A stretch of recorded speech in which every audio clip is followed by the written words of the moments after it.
Now I'll have our discussion on scattering in the quantum mechanical regime.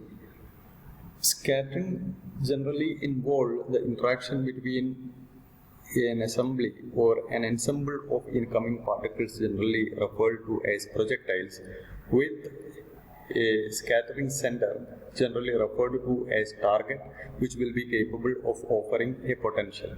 From the quantum mechanical point of view, scattering experiments are important since these experiments are highly helpful in gathering valuable information about the nature of interaction between atomic and subatomic particles. In fact, the Rutherford scattering was reasonable in identifying the entire atomic structure, as you will be able to recall. Further, the properties of nuclear forces like the short range, strong interaction, spin dependence, and the parity dependence of this strong interaction. All these things were found to be the outcome of various nucleon-nucleon scattering experiments being conducted. Charge distribution of the nucleus was identified by conducting electron-nucleon scattering, and peephole in this generally these scattering experiments can be treated as peepholes into the world of nuclear and subnuclear systems. And we, as per the demand of our syllabus, will have to discuss quantum mechanical scattering in two different regimes under the title low energy scattering, generally referred to as the method of partial waves, and high energy scattering through the Born approximation. Almost all of this we have already discussed as a consequence of the time-dependent perturbation theory. To begin with, we will have to talk about two important parameters that are associated with any scattering experiments, particularly in the quantum mechanical regime. This is already known to you from your discussion on classical scattering in module number 5 of semester 1. Anyway, we will dash through this idea of scattering cross-section and scattering amplitude. These two parameters are important in the quantum mechanical scattering regime as well, since it is expected that all those informations that we will be able to collect or gather from scattering experiments are evidently obtained from the evaluation of the scattering cross-section of the relevant scattering experiment. Scattering cross-section is often represented by sigma, and for a qualitative analysis we consider the incoming beam of particles as an ensemble of particles, in the sense that they are exactly identical and are having the exact energy as well as momentum. And the target happens to be a scattering center. And during the time of scattering, of course this is a case of time-dependent perturbation. At the time of scattering for a particular duration, say from 0 to t, there occur an interaction between the scattering center and the incoming beam of particles, so that the scattering center will be offering a potential to the incoming beam of particles and the Hamiltonian of the incoming ensemble changes for a particular duration. And to collect the scattered particles, a detector is placed at a solid angle, say omega of theta comma phi, and the detector is able to collect all those scattered particles through an infinitesimally small solid angle, say d omega, and it's assumed that the incoming beam of particles are propagating along the z direction. Solid angle subtended by the detector at the target d omega, as you know, can be written, this you already have discussed during your discussion on classical scattering, d omega equal to sin theta d theta d phi. This is only a mathematical formulation known to you. Angular position of the detector is at omega of theta comma phi. Now let's assume that the number of particles received or collected by the detector per unit time is dn, and the incident flux is j0, that is the number of particles present per unit area per unit time normal to the direction of propagation as long as the incident beam is concerned. Such a quantity is referred to as incident flux, which is J0, and let there are n number of scattering centers at the target. If density of the incident beam is very low, these are two approximations that we impart here.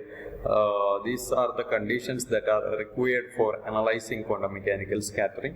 Density of incident beam is assumed to be very low, and the momentum of the particle is very large comparing with their de Broglie wavelength, so that de Broglie wavelength lambda equal to h by p is extremely smaller.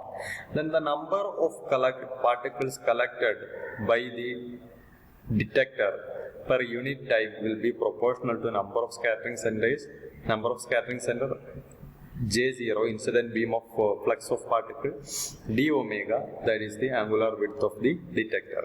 Any of these quantity increases, dn also will be increasing. For this, proportionality can be replaced by means of an equality, so that dn is equal to sigma of omega n J0 d omega. Here, once you look into the dimension of sigma will have the dimensions of number of particles collected per unit time divided by n, that's a number, no dimension. J0, number of particles collected per unit time per unit area. D omega is a solid angle, that is dimensionless. So, number of particles collected per unit time divided by number of particles collected per unit time per unit area make overall dimension of this quantity sigma as, say, that of area, a cross-sectional area. Is that why this parameter is often referred to as scattering cross-section, as it's a measure of the cross-sectional area. But dn will be equal to the flux of scattered particles Js into r square d omega, where r square d omega is the cross-sectional area of the detector.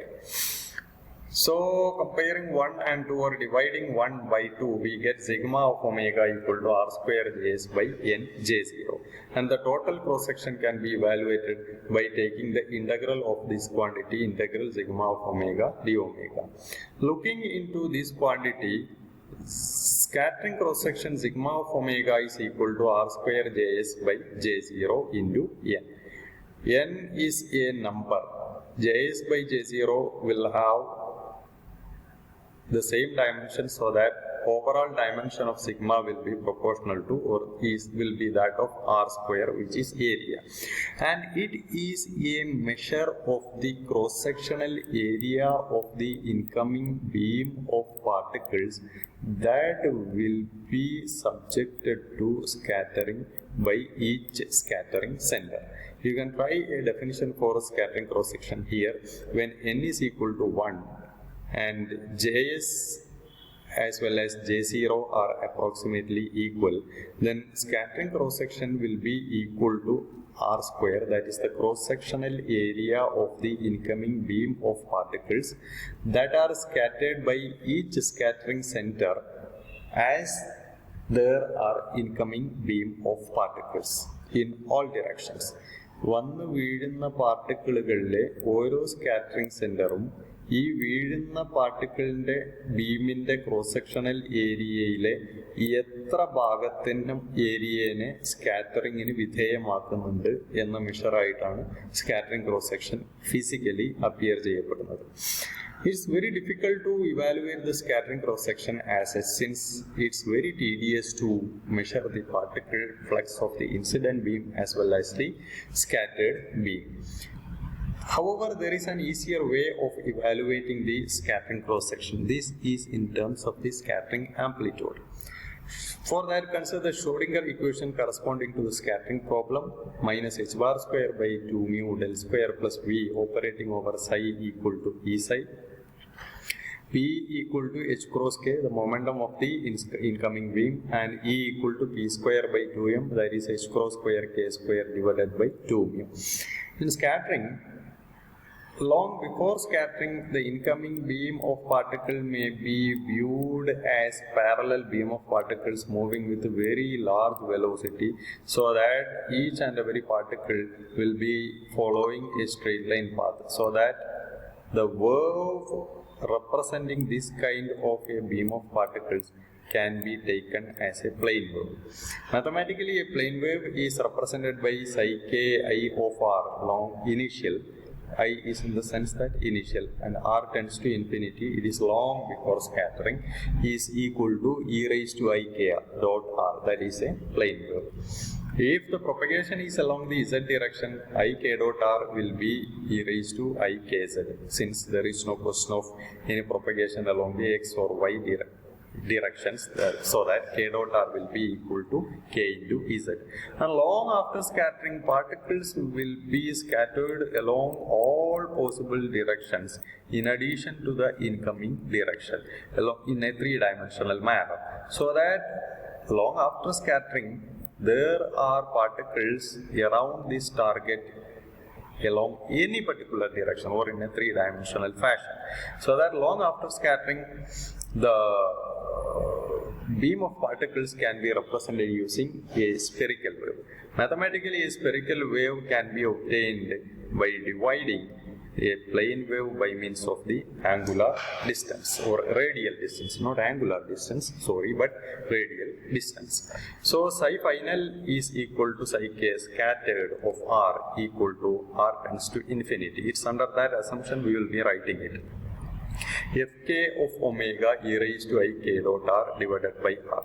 This is essentially a spherical wave, and Fk of omega indicates the probability amplitude along any particular direction as specified by r.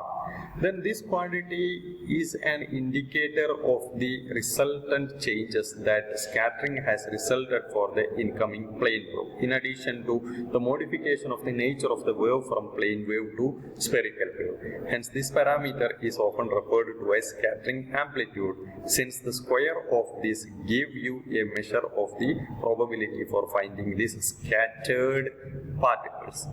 So that the entire solution, long before scattering, the wave function happens to be a plane wave, and long after scattering, the wave function happens to be this kind of a spherical wave. So that the total solution for this Schrodinger equation corresponding to scattering problem will be psi k of r tends to infinity, will be a linear combination or a superposition of this initial wave and final wave. That is e raised to I k z plus f k of omega e raised to I k z divided by r. Now J0, the incoming beam of flux will be equal to velocity of the incoming particles into probability density. That is psi square into velocity is momentum h cross k divided by mass mu. That is h cross k by mu, since psi square equal to identity. And Js, that after scattering, particle flux after scattering will be rho final into velocity. In scattering, quantum mechanically, the momentum conservation will be always satisfied, and the scattering will be perfectly elastic, so that there is no question of any kind of momentum transfer or energy transfer. Of course, there will be directional changes. The magnitude of momentum will not be altered for each and every particle, so that the magnitude of momentum is h cross k, then the magnitude of velocity or speed will be h cross k by mu. Psi final square into h cross k by mu will then be a measure of the particle flux after scatter. That is, psi final is this one. Once you take the scalar product of this one with itself, you will get e raised to ikz into e raised to I minus ikz. Make it say, since it's a normalized wave function, that will be 1. And for this case, there will be fk of omega square. So the Js, that is the particle flux after scattering, will be fk of omega square by r square into e raised to ikz into e raised to minus ikz is a normalized wave function. That will make it say 1. Then the scattering cross section or the differential scattering cross section d sigma by d omega equal to sigma of omega. This parameter is what is known as differential scattering cross section, because you have a choice of a total scattering cross section along all possible directions. That is equal to r square js by n j0, which will be equal to, say, r square into this one, r square vanishes, f k square h cross k by mu divided by n j0, n into h cross k by mu. Overall, this is total scattering and differential scattering cross section is found to be equal to fk of omega whole square. So this is the significance of scattering amplitude. Always the square of scattering amplitude give rise